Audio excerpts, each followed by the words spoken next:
the www.plaidavenger.com, where we just don't want to hear the news. We would like to understand that news. And here we are. Now in part 3 of dealing with this whole Libyan crisis, military international intervention in Libya, the possible toppling of Muammar Gaddafi, in this international quest to protect Libyan civilians and perhaps do a lot of other things. And I said in the last podcast that none of this would have gone forward, possibly at all, and certainly not as quickly as it has, without the backing and endorsement of an all-critical and crucial international organization from the region of the Middle East. That particular organization that's so important for our story is the Arab League. And this group is critically important in the Libyan story, but it's been vacillating and wavering and hedging its bets throughout this entire episode of Intervention in Libya. And that's why I want to talk about it just for one single podcast right now. Let's entitle this one Liberating Libya, Part 3, A Beleagured Arab League. Yeah, there you go. Now, before we get to the actual role of the Arab League and what's going on in Libya right this second, perhaps we need to step it back and look at what the hell is an Arab League to start off with. Probably a lot of you don't know what it is. Don't feel bad. Most of the world doesn't know what this entity is because it hasn't really done a lot on the world stage until right now in this current crisis. And I don't have to sit here and give you a whole plaid lecture on the Arab League. I got this friend of mine who works at a university, this professor type, who already did this for one of his classes. So I'm going to splice in his little lecture on what the Arab League is. Watch this and then come back at the end and we'll talk about what the Arab League's doing in this crisis in Libya. Got it? See you in a few minutes. Arab League, officially called the League of Arab States. It's kind of like the Justice League for the Middle East. A regional organization based on Arabness. and that's what binds the states together. And they really have gotten together to say, we're all Arab, so let's all get together with our Arabness and promote our Arabness and help our Arabness, help each other work problems out, work together maybe in a variety of other ways based on our common Arabness. Now, Arab is a ethnicity. It's a language too. It's an ethnicity. Not a religion. Most Arabs are Islamic, but this is not a religious organization. It's based on this ethnicity. So where are Arab people at? Well, you probably got a clue already. This entity was started up way back when, 1945, just after World War II, like the UN and a lot of these other ones we've talked about. And its original members were Egypt, Iraq, Jordan, Lebanon, Saudi Arabia, Syria, and Yemen. Yeah, that kind of classic core right there in the center of the Middle East, right there on the Arabian Peninsula. Hell, that's right. Saudi Arabia is in it, on the Arabian Peninsula. That's the core of Arabness. It has since expanded out to incorporate 22 states altogether across North Africa and the classic Middle East, and actually has 4 other observer states. Now, that's who they are. What is it they do? What are they trying to do? Like I said, Arab is an ethnicity. They have a common historic lineage and a common historic background and a common religion and lots of things in common. And so this group got together to say, let's work together to solve our common problems, all right? We are 22 different sovereign states, but we share so much. So let's get together to fix stuff in our area and perhaps even present a kind of common front to the world on issues which concern us and our peoples. Now, that's it in a nutshell. Let me give you their official definition here. The main goal of the League, in their words, and I quote, is to draw closer the relations between member states and coordinate collaboration between them, to safeguard their independence and sovereignty, and to consider in a general way the affairs and interest of the Arab peoples and countries. End of quote. Now, I'm sorry. I should apologize right up front to my Arab friends because I generally kind of mock this supranationalist organization. Why? Because that all sounds real nice and they have all these commonalities and they should be working together and doing lots of stuff and therefore they're working in peaceful harmony and doing all these great things. Hell no. This group has accomplished little to nothing in the last 65 years since their inception. They mostly fight. They get together once a year, and the presidents and heads of states and kings of these countries get together. I have yet to know any major initiative that they actually pushed through that was successful within the Arab League or in the world, or any common front that this group has ever presented is beyond me. Now, I'm sure they've done stuff. It's just never really amounted to much in the bigger scope of things. So all 22 countries may agree to, hey, we think Israel sucks, or we think the Israeli-Palestinian situation should be solved like this, but it's never been enacted. It's never gone anywhere else. And these guys don't even get along with each other. There's a lot of infighting every damn year at the Arab League meeting. Usually somebody storms out pissed off, if not a bunch of countries. Hell, the Arab League kicked Egypt out of its group several decades back after Egypt recognized Israel and had a peace treaty with Israel. The Arab League got so pissed off, they kicked Egypt out. They've since been let back in. At one point, actually 2 different points, Libya quit. They just said, "Oh, the hell with the Arab League. Arab, my ass. We can't agree on nothing, so we're just not even coming to the meetings anymore." And that was actually under Libyan leader Muammar Gaddafi, General Leader Gaddafi, who said, "You know what? The Arab League is dysfunctional. We should be speaking with a common voice to solve problems. We don't ever get shit done, so I quit being Arab. I quit being Arab. I'm going to turn around and be African now," because Libya is both in the Arab League and the African Union. The hell with being Arab, I'm going to be African. You can see this, by the way, that Muammar Gaddafi switched dressing. He used to dress in military garb and kind of Middle Eastern traditional dress, and then he quit being Arab and picked up African dress. So now he's African. Boy, that guy's hilarious, and we'll come back to him in just a little bit.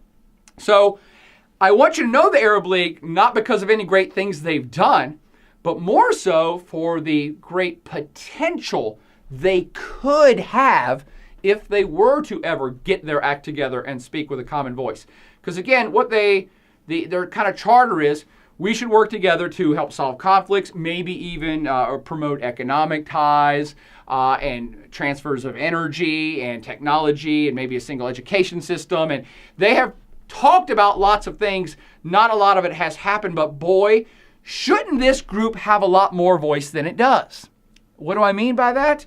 Well, consider that in the Arab League contains most of the OPEC members. Yeah.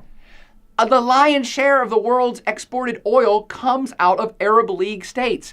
They actually, as a singular voice, should have a hell of a lot of economic and therefore political clout in the world. They should, and actually they used to. They effectively called an embargo. It was OPEC was the one who did it, but with the assistance and promotion of the Arab League, had an embargo to the United States and Western Europe way back in the 70s, which sparked this whole oil crisis. That's the first and last time they ever did it, by the way. But they do have tremendous power if they would work together. They could enact a lot of things that would change the way that conflicts have been going down in the Middle East. But as a general rule, I got to step back and kind of chuckle, not because I don't like them, but because they really haven't done anything. The Middle East is still rife with conflict. Nothing has been solved. If anything, there are more conflicts now than there used to be back when this league was started 65 years ago. There's more endemic poverty. There's more wealth disparity. So the idea that this league has accomplished much is it's kind of hard to see. And I want my Arab friends to come tell me how I'm wrong and point it out.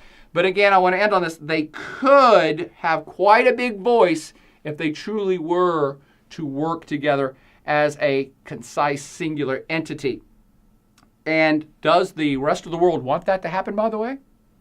This is perhaps why they haven't worked together well. Does the rest of the world, does the United States want the Arab League to be a strong, singular voice entity? Does the European countries, are they all about that? Sure, yeah, go Arab League. Hell no. The outside world has no vested interest in all of the Middle East speaking as a singular entity, because they would probably come up with a lot of solutions to problems that would not make the U.S. and the Europeans happy, would they? They certainly wouldn't make Israel happy, a lot of the things that the Arab League would come up with to solve the Arab-Palestinian conflict or a host of other conflicts occurring across the Middle East. So it could very well be that the outside world has helped foster a situation where the Arab League doesn't work together very well. Okay, welcome back. Oh, that Professor Boyer, isn't he something? Oh, what a devilishly handsome lad he is. Nicely played, Boyer. Now you have a sense of what this Arab League is. Now we can talk about what the hell did they do in this Libyan thing. And what was I talking about? They're all important, and they've been wavering and hedging their bets and flip-flopping all over the sands of the Middle East. Well, here's what this entity did in the lead up to this Libyan intervention. They actually supported it. That's the first crazy thing right from the get-go. And that's why I keep saying that their support was crucial and really put the steam in the engine of this international movement to do something about Libya. Without Arab League support, it would not have happened probably, maybe at all, and certainly not as quickly. Now, what am I talking about here? Well, it's surprising from the get-go that the Arab League even backed this. The Arab League backed fully and officially the UN resolution 1973 to use international forces to protect Libyan civilians. Basically, the hell with Libyan sovereignty, we don't care. We, the Arab League, are supporting this initiative. Hey, let me go one step further. The Arab League also on March 12th said, and we back a no-fly zone in Libya. Now, that's crazy. Why so crazy? Why so crazy and important? Crazy because it's the Arab League, man. It's all the states in the neighborhood around Libya. And Libya is an Arab state. Libya's in the Arab League. Kind of, sort of. Now you know why they never really played a huge role under Muammar. But they are a fellow Arab state. Muammar Gaddafi himself is an Arab guy. So for the Arab League to have voted against one of their own is astounding. And not just vote against Muammar himself, but basically vote to go ahead and suppress Libyan sovereignty or just forget about it. And they gave clearance for the West, the Westerners, the United States and NATO and the Frenchies in the UK to go ahead and go into Libya. They voiced their support for this. That is astounding and crazy. And it's because those locals, the Arabs themselves that supported it, that's really what accelerated the whole process. Because had the Arab League said, no, we don't support this, we don't support intervention in Libya, we don't support any airstrikes or don't support the no-fly zone, that would have put the United States, France, and the UK in an extremely tense situation that they might have balked on. Because it would have made them look like, oh, the Arab world doesn't want this. None of the states of the Middle East want this. And now if we go in and mess with Libya, we're going to be seen as Western imperialist pigs who are once again trying to invade another Muslim Arab state to possibly take over oil or whatever it is. You fill in the blank of the story that you like. So that's why the Arab League support was crucial, why it accelerated the process in a very, very big way, and why it's bizarre, because they voted against one of their own. Now, we'll talk about this a little bit later, but all the Arabs hate Muammar. That's why this really wasn't that huge of a decision. But I said they also, the beleaguered Arab League has now also been wavering back and forth ever since they initially threw in their support for this intervention in Libya. What do I mean by that? Well, March 12th, they voiced their support. I believe it was the 17th that the UN resolution passed. By March 19th is when the United States, the Frenchies, and the UK started bombing the living bejesus out of the forces of Muammar Gaddafi and started to establish the no-fly zone, which the Arab League had actually supported. And in doing so, of course, blew up all of Muammar's air force, but also bombed the hell out of anti-aircraft bunkers and devices. And oops, they accidentally bombed Muammar's palaces, and maybe they bombed a few other places they thought Muammar were at. Whoops! Now, and when that happened, as soon as the action, when the rubber started hitting the road, the Arab League basically turned chicken. And the Arab League then came out the day later, I think it was on March 20th, and said, wait a minute. We don't know that we support this no-fly zone now. We don't know that we support this intervention. Civilians have died, and we thought we were there to protect civilians, so maybe we're going to retract our support for this. And the whole world was like, dudes, are you serious? Did you hear what Boyer just said about the Arab League? Ineffectual, not cohesive. When they came out and said this on the 20th, everyone in the world was like, you dudes must be joking. Can you not just stick with a principled stand for more than a damn week? Stop falafeling around here, dude. You gave us the clearance.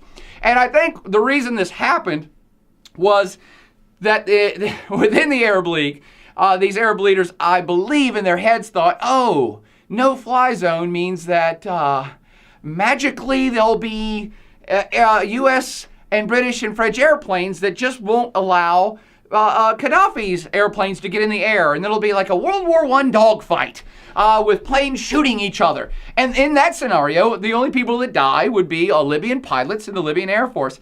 But the reality, of course, is, dudes, you can't have a no-fly zone without bombing strategic air defenses and bombing radar installation things. And yes, sometimes bombs go in the wrong direction and innocent civilians are killed along the way. No one, by the way, no one in the West, not the US, not the Europe, not NATO, thought that this was going to be like a blood-free situation.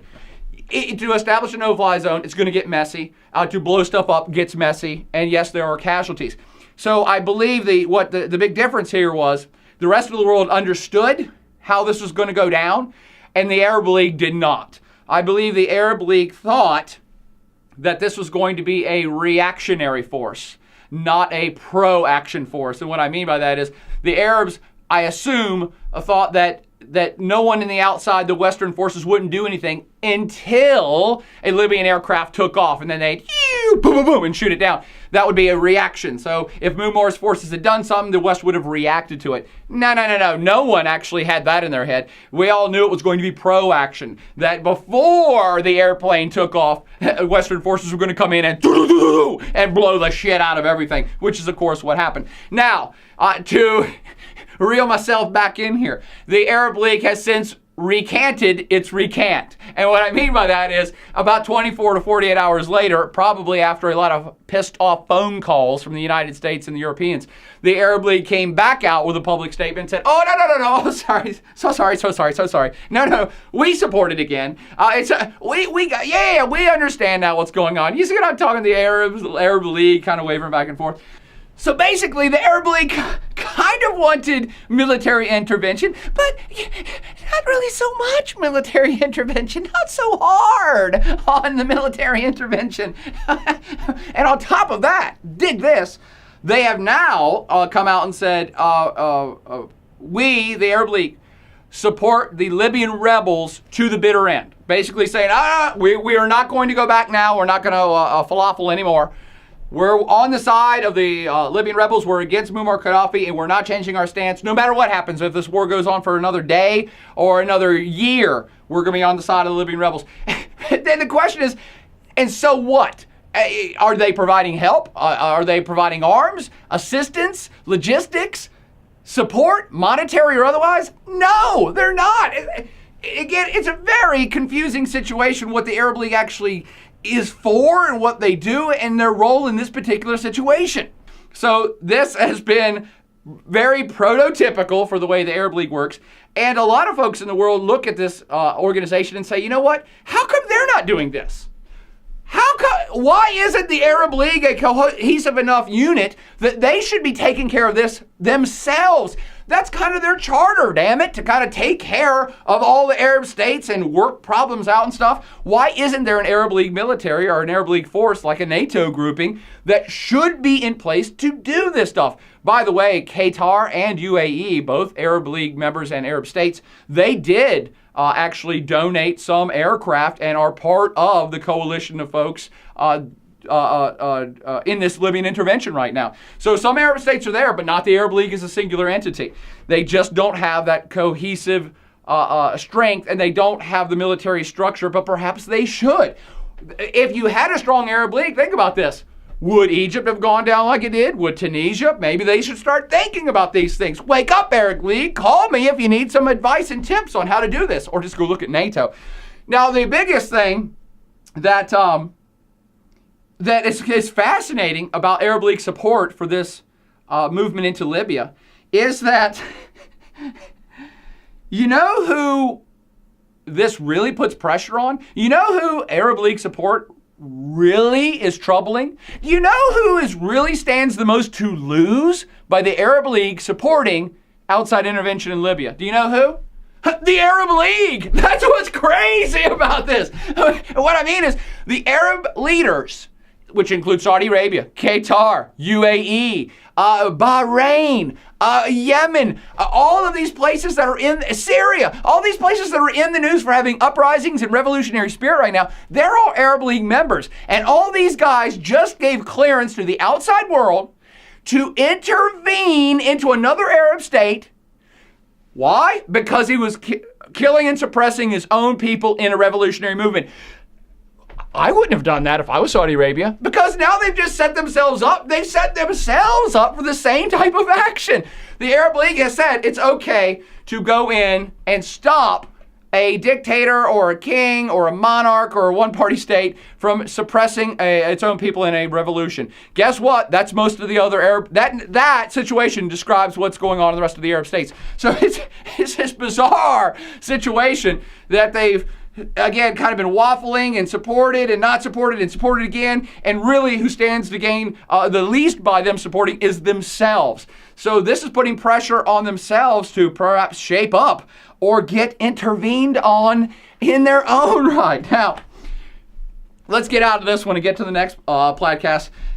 Why didn't the Arab League support fellow Arab Muammar Gaddafi? That's a really good question.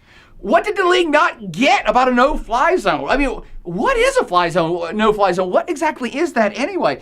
Why were France and the UK the leaders in all this movement? You know what? Those are all great questions. They're all questions that have come to the Plaid Avenger from viewers like you who have dialed them in and emailed them in and sent them in. And so let's wrap up our Libyan series by answering some odds and ends questions from the viewers that I'll just take one at a time.